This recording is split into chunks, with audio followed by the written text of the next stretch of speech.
در درس همه اشتراک دارند و غایب نیست.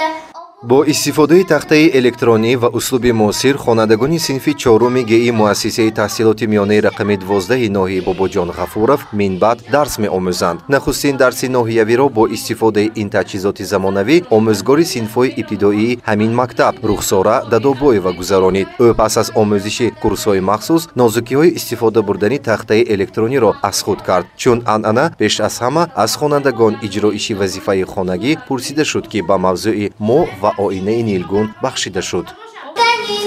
جهان ما تلویزیون ولایتی ترک، تلویزیون تاجیکستان و غیره. برنامه‌های معرفتی درباره علوم اطراف، علم و تکنیک، حادثه‌های طبیعی و طرز معاشرت آدمان معلومات می‌دهند. برابر دانستن شبکه‌های تلویزیونی آنها همزمان تکنیک بی‌خطری و وقت و ساعت معینی تماشای آینه نیلگون را از خود کردند. علاوه بر این تاریخ و اختراعکاران آن را نیز با اصول غیر عادی سوال و جواب ابراز داشتند. اختراعکار شاتلندی جان لویج جبر سال 1926 سیستم تلویزیونی نخستین را نمایش داد. آن از قوطی گهنه، سیخ‌های جرابافی، قوطی مکعب و فانوس ولوسیپد ساخته شده بود.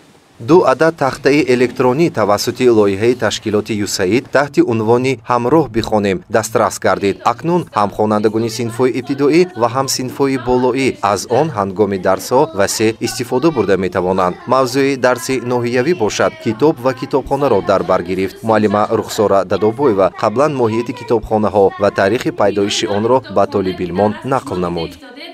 کتابخانه ملی تاجیکستان 20 مارس سال 2012 در شهر دوشنبه تأسیس داده شده است.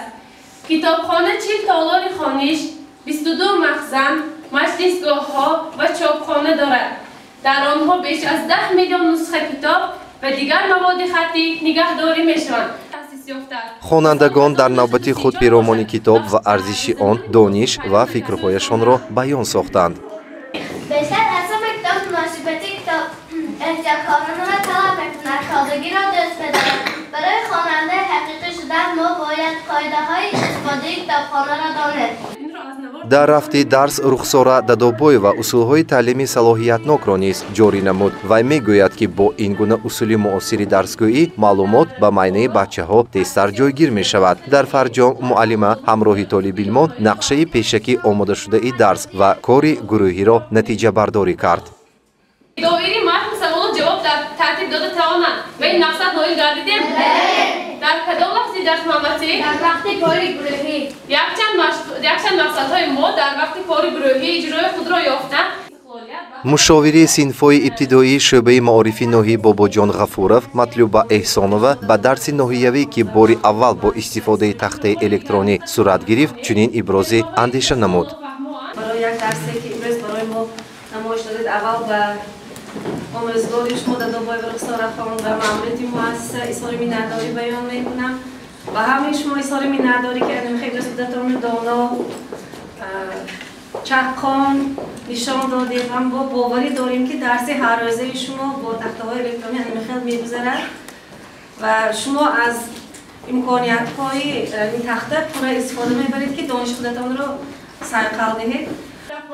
مکتبی مذکور 5 سال اینجانب با لایحه همراه بخوانیم از تشکیلات یوسعید همکاری دارد. نماینده این تشکیلات فیروزه رحمت و سطح درس با تخته الکترونی را خوب بهاگذاری کرد. او امید دارد که من بعد خوانندگان سویه دانش خویش را بالاتر و سطح استفاده برای تجهیزات معاصر را باز هم بیشتر می‌گردانند. من بسیار خرسند هستم که همراه شما در این روز درس اشتراک کردم. من بسیار امید میکنم که از معلومه استفاده میبرید در آینده باز چیزهای نو میآموزید در سالهای آینده آن را استفاده میکنید و کتابخانه البته اخاطر نبرایده بچه‌ها آن کتابهایی که در دست شما هست خوانید استفاده برید تا قدر امکان به جرگ اطرافیان درباره مضمون آن نقل.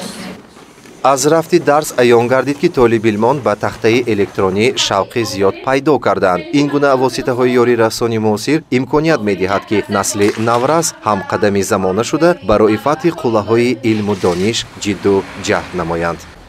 نسیم عبدالله زاده برای جان شرمتов پیام روز.